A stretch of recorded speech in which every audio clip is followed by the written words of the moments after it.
Hey guys, कहानी की starting में हमें एक आइलैंड दिखाया जाता है जहां एक रिसर्च लैब होती है जिसकी तरफ दो हेलीकॉप्टर आ रहे होते हैं, जिसमें बैठी हुई एक लड़की अपने बॉस को इन्फॉर्मेशन दे रही होती है कि उनका एक्सपेरिमेंट फेल हो गया है। और उसी टाइम पर कुछ ट्रक लैब से कुछ सामान लेकर दूसरी जगह जा रहे होते हैं तो उनके रास्ते में एक स्नैक आ जाता है और ट्रक के टायर से दब जाता है। लेकिन हैरानी की बात ये होती है वो स्नैक मरता नहीं है। तभी वो ट्रक एक बड़े से गड्ढे के पास पहुंच जाते हैं तो लैब के एम्प्लॉयज उस ट्रक को खोलते हैं तो उसमें बहुत सारे स्नैक होते हैं जिन्हें वो उन गड्ढे में फेंक कर जला रहे होते हैं और वहाँ पर कुछ सोल्जर भी होते हैं। और तभी हमें उस लैब के मालिक मतलब बॉस को दिखाते हैं जो कि लैब में पहुंच गया होता है और उसकी गार्ड्स दो लड़की होती हैं। तभी वो लोग एक्सपेरिमेंट वाले स्नैक को देखते हैं जो कि साइज में बहुत बड़ा होता है। दरअसल बॉस एक्सपेरिमेंट करके उस स्नैक को एक वेपन की तरह यूज करना चाहता था, लेकिन उसका एक्सपेरिमेंट फेल हो गया था। इसलिए बॉस बहुत गुस्से में होता है और अपने सारे एम्प्लॉयज पे गुस्सा कर रहा होता है। इसके बाद वो अपने एक एम्प्लॉय से कहता है कि सारी फाइल्स डिलीट कर दो और इस स्नैक को जला दो।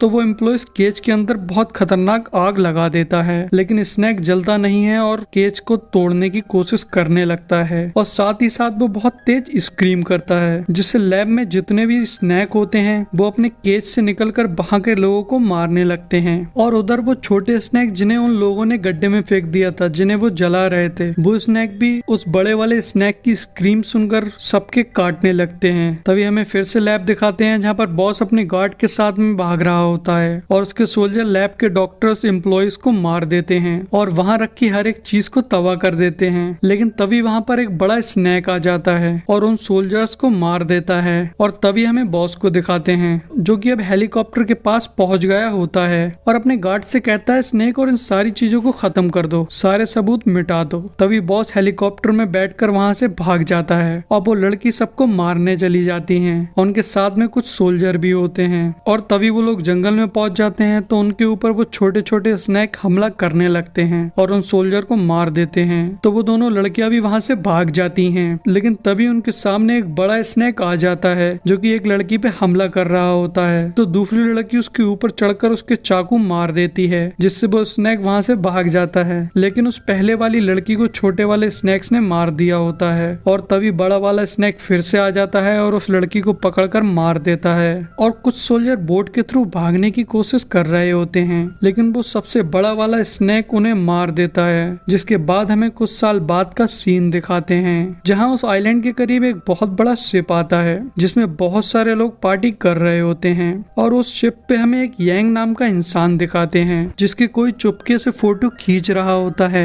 और तभी यांग की नजर भूरे बाल वाले आदमी पे पड़ती है जिसे कोई मार रहा होता है। तो यांग उस आदमी को जाकर बचाता है और उस मारने वाले इंसान को मारने लगता है। तो वो भूरे बालों वाला इंसान वहां से भागने लगता है, लेकिन यांग उसको रोकने की पूरी कोशिश करता है, उसको भागने नहीं देता है। पर फिर भी वो भूरे बालों वाला इंसान वहां से भाग जाता है तो यांग उसके पीछे जाता है। तो उसे अपना एक बहुत पुराना दोस्त मिल जाता है जिसका नाम जिम होता है। तो वो पूछता है तुम्हें यहाँ कैसे? तो यांग उससे कहता है ये सब मैं तुम्हें बाद में समझाऊंगा। और वो फिर से उस भूरे बालों वाले आदमी के पीछे चला जाता है और उसे पकड़ लेता है। तो वो आदमी उसको कुछ समझाने की कोशिश कर रहा होता है, लेकिन तभी शिप अचानक से हिलने लगती है और वो आदमी वहां से भाग जाता है। और वहीं सीढ़ियों से एक कैमरा गिरता हुआ आता है। तभी वहां पर एक लड़की उतर के आती है जो कि उस कैमरे को उठाती है और उसका नाम ली होता है। तभी यांग उस कैमरे को लेके देखता है कि उसके अंदर यांग की बहुत सारी फोटो होती हैं और वही लड़की यांग की फोटो खींच रही होती है। तो यांग उन फोटोज को डिलीट करने लगता है। तो वो लड़की उससे कहती है मुझे एक मैगजीन के लिए तुम्हारे ही जैसे फिट इंसान की जरूरत थी, इसलिए मैं तुम्हारे फोटो खींच रही थी। लेकिन वो फिर भी फोटो डिलीट कर देता है और वहां से जाने लगता है। तो अब वो कहती है तुम जिस चीज के बारे में उस भूरे वाले इंसान से पूछ रहे थे उसकी इन्फॉर्मेशन मैं तुम्हें दे सकती हूँ। लेकिन वो उसकी बात पे ध्यान नहीं देता है और आगे बढ़ जाता है। तभी उनके शिप पर वही छोटे वाले बहुत सारे स्नैक चढ़ जाते हैं और लोगों को मारने लगते हैं। फिर यांग और ली भी शिप के अंदर आ जाते हैं तो उनके सामने भी वो बहुत सारे स्नैक आ जाते हैं। तो ली उसे देखकर डर जाती है तो यांग उसे लेकर वहां से भाग जाता है। जहाँ रास्ते में यांग शिप के एक स्टाफ से पूछ रहा होता है कि यहाँ क्या हो रहा है, तभी अचानक से एक बड़ा सा स्नैक उसे खा लेता है। तो वो दोनों उसे देखकर डर जाते हैं और वहां से भाग जाते हैं। तो वो स्नैक उनके पीछे आता है तो यांग उसे कुछ बोतल से डिस्ट्रैक्ट करके वहां से भाग जाता है और आगे जाके यांग को उसका दोस्त जिम और कुछ और लोग मिल जाते हैं। तभी वो लोग आगे की तरफ तरफ बढ़ जाते हैं और एक रूम के पास पहुंच जाते हैं जहां एक अमीर इंसान ने अपने आप को बंद कर लिया होता है। तो वो लोग उससे डोर खोलने को कहते हैं लेकिन वो नहीं खोलता है। तो उन लोगों को उस पर गुस्सा आने लगता है, लेकिन तभी अचानक से उस रूम के अंदर बहुत सारे छोटे छोटे स्नेक आ जाते हैं और उस आदमी को मार देते हैं। और तभी उन लोगों के सामने भी वो बड़ा वाला स्नेक आ जाता है। तो वो लोग उससे बचने के लिए एक दूसरे रास्ते से इंजन रूम में जाकर छिप जाते हैं और वो स्नेक भी उनके पीछे पीछे वहां आ जाता है।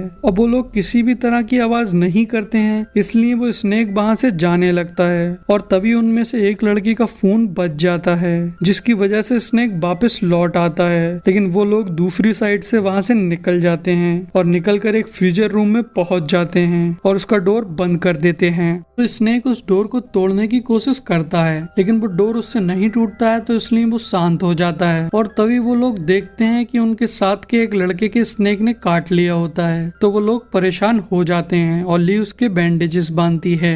और कुछ टाइम बाद फ्रीजर रूम काफी ठंडा हो जाता है, जिसकी वजह से उन सब लोगों को ठंड लगने लगती है। तो यांग कहता है मैं बाहर जाकर स्नेक को अपने पीछे ले जाऊंगा, तभी तुम सारे लोग दूसरी डायरेक्शन में भाग जाना। तो जिम कहता है नहीं, ये काम मैं करूंगा, मैं स्नेक को अपने पीछे लेकर जाऊंगा। तो उन दोनों के बीच में ये बात चलने लगती है। तभी वो लड़का कहता है उस स्नेक का ध्यान मैं बटाता हूँ। तो यांग उसके लिए मना कर देता है और जिम से फिर से बात करने लगता है। तो वो लड़का जाकर डोर को खोलकर आवाज करता है, जिससे स्नेक अंदर आ जाता है और उसके पीछे लग जाता है। तो इस वजह से उन सारे लोगों को वहां से भागना पड़ता है। और सबके निकलने के बाद यांग उस लड़के से बाहर आने को कह रहा होता है, लेकिन वो लड़का बाहर नहीं आता है और फ्रीजर के डोर को बंद कर देता है। तो उन लोगों को इस बात का बहुत दुख होता है और तभी वो कंट्रोल रूम में जाते हैं जहां पायलट मर गए होते हैं, लेकिन वहां कोई भी स्नेक नहीं होता है। ली कहती है मैं शिप को चला सकती हूँ, और फिर वो शिप को स्टार्ट करके चलाने लगती है, जिससे सारे लोग बहुत खुश हो जाते हैं। और शिप के कुछ दूर चलने के बाद में ली रेडार पे एक आइलैंड को देखती है और तभी अचानक से उनका शिप किसी चीज से टकरा जाता है। तो यांग और जिम बाहर जाकर देखते हैं तो उनकी आंखें फटी की फटी रह जाती हैं, क्योंकि उनके सामने वो सबसे बड़ा वाला स्नेक होता है। तो वो दोनों वापस जाकर एक बोट को नीचे उतारते हैं। यांग जिम से कहता है तुम इन सब लोगों को आइलैंड पे ले जाओ, और वो ली से कहता है मैं वापस जरूर आऊंगा। और तभी वो लोग उस बोट के थ्रू शिप से दूर चले जाते हैं और इधर यांग पूरे शिप पे पेट्रोल छिड़क देता है। और वो लोग दूर से देख रहे होते हैं कि उस स्नेक ने पूरे शिप को अपने अंदर लपेट लिया होता है। तभी अचानक से शिप पे एक बहुत खतरनाक ब्लास्ट होता है। तो वो सब यांग की मौत की वजह से रोने लगे, लेकिन तभी अचानक से यांग बोट पर आ जाता है। तो सारे लोग उसे देखकर बहुत खुश हो जाते हैं और तभी वो लोग सुबह को आइलैंड पे पहुंच जाते हैं, जहां बोट पे सारे लोग सो रहे होते हैं। तभी यांग की आंख खुलती है और वो सारे लोगों को जगाता है और तभी वो सारे लोग आइलैंड के अंदर जाने लगते हैं। तो रास्ते में एक लड़की गिर जाती है, जिसके पैर से खून निकलने लगता है। तो अचानक से वहां के पत्थरों से कुछ क्रीचर निकलने लगते हैं और उस लड़की को अंदर खींच लेते हैं। और फिर वो लोग वहां से भागने लगते हैं तो उनमें से कुछ और लोग गिर जाते हैं, जिसकी वजह से उन लोगों के भी खून निकलने लगता है और वो क्रीचर निकलकर उन लोगों को भी खा जाते हैं। तो यांग समझ जाता है कि वो लोग ब्लड की स्मेल से उन लोगों को ढूंढ रहे हैं। जिसके बाद वो लोग वहां से निकल जाते हैं। जिसके बाद वो लोग वहां से निकलकर एक कैंप पर पहुंच जाते हैं, जहां उन्हें कुछ गन्स, एक्सप्लोसिव और एक वॉकी टॉकी मिल जाता है। तो यांग वॉकी टॉकी से मदद मंगाने की कोशिश करता है। जिसके बाद में वो लोग उस कैंप से भी आगे बढ़ जाते हैं और जंगल में पहुंच जाते हैं। तो उनमें से एक आदमी बोतल से पानी पी रहा होता है। तो वो ऊपर देख के डर जाता है, क्योंकि वहां पर एक बहुत बड़ी सी स्पाइडर होती है। तो उनमें से कुछ लोग उस पर शूट करने लगते हैं और वो भी उन लोगों पर हमला करने लगती है। लेकिन वो लोग किसी तरह से अपनी जान बचाकर वहां से भाग आते हैं और रिसर्च लैब के पास पहुंच जाते हैं। और तभी उन्हें अंदर जाने का रास्ता मिल जाता है, जिससे वो लोग अंदर जाते हैं। तो वहां पर स्नेक रिसर्च के बहुत सारे डॉक्यूमेंट होते हैं और लैब के एम्प्लॉयज की स्केलेटन पड़ी होती है। तभी एक आदमी वहां की लाइट ओपन कर देता है। तो यांग सोचता है इस आदमी को लाइट के बारे में कैसे पता, लेकिन वो उस पर इतना ध्यान नहीं देता है। और फिर वो आदमी उन्हें एक और डोर दिखाता है, जिसके थ्रू वो एक टनल में पहुंचते हैं और टनल के थ्रू वो एक ऐसी जगह पहुंचते हैं जहां पर बहुत सारा खाना और ड्रिंक करने की चीजें होती हैं, जिसे देखकर वो सारे लोग बहुत खुश हो जाते हैं और खाने पीने लगते हैं। तभी हमें यांग को दिखाते हैं, जो कि ऊपर बैठकर किसी लड़की की फोटो देख रहा होता है। ये वही लड़की का फोटो होता है जिसके बारे में वो स्टार्टिंग में भूरे बालों वाले आदमी से पूछ रहा था और तभी वहाँ पर ली आ जाती है और तभी यांग के पास में ली आकर बैठ जाती है और अपने साथ में कुछ ड्रिंक करने के लिए लाई होती है। तो ली और यांग ड्रिंक करने लगते हैं। तो यांग ली को अपनी पूरी कहानी सुनाता है जिसे सुनकर ली की आंखों में आंसू आ जाते हैं। और तभी रात में वो सारे लोग सो रहे होते हैं तो वो आदमी पोस्टर के पीछे से बड़े वाले स्नैक की इंफॉर्मेशन की बुक निकालता है। तभी हमें एक फ्लैशबैक दिखाते हैं जहां हमें पता चलता है वो आदमी वहीं का डॉक्टर है जिसने उस बड़े वाले स्नैक पे रिसर्च की थी,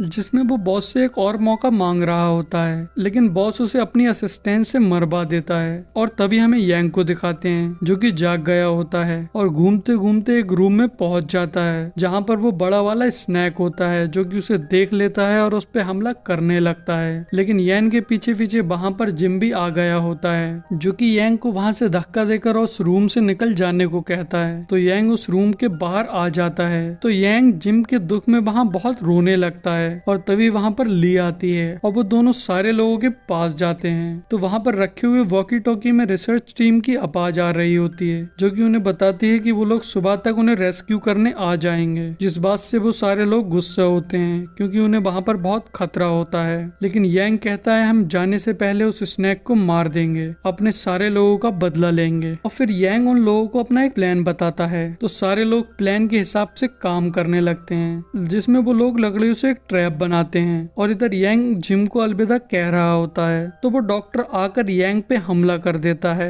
लेकिन यांग उसे दूर फेंक देता है और तभी वो डॉक्टर यांग को अपनी असलियत बताता है और साथ ही साथ ये बताता है उन सबको यहाँ फंसाने वाला वो ही है, उसने ही शिप के पायलट को मारा था। और तभी उधर स्नैक भी आ जाता है। तो वो भूरे बालों वाला इंसान उस स्नैक को अपने पीछे लगाकर उस ट्रैप की तरफ लाता है। तो उन लकड़ियों की वजह से वो स्नैक यांग की तरफ आने लगता है और जैसे ही स्नैक यांग के पास पहुंचता है तो वो सबसे पहले उस डॉक्टर को खा लेता है। और तभी यांग स्नैक को अपने पीछे भगाकर उन क्रिएचर के पास ले जाता है जो कि ब्लड की स्मेल से बाहर आते हैं और वहां पर एक ब्लड की बोतल डाल देता है जिससे वो सारे क्रिएचर बाहर निकल आते हैं और स्नैक को मारने लगते हैं जिससे वो स्नैक मर जाता है। और तभी वो सारे लोग एक पोर्ट पर जाकर खड़े हो जाते हैं और अगले सुबह को उन्हें टीम आकर रेस्क्यू कर लेती है और यहीं हमारी मूवी का एंड हो जाता है।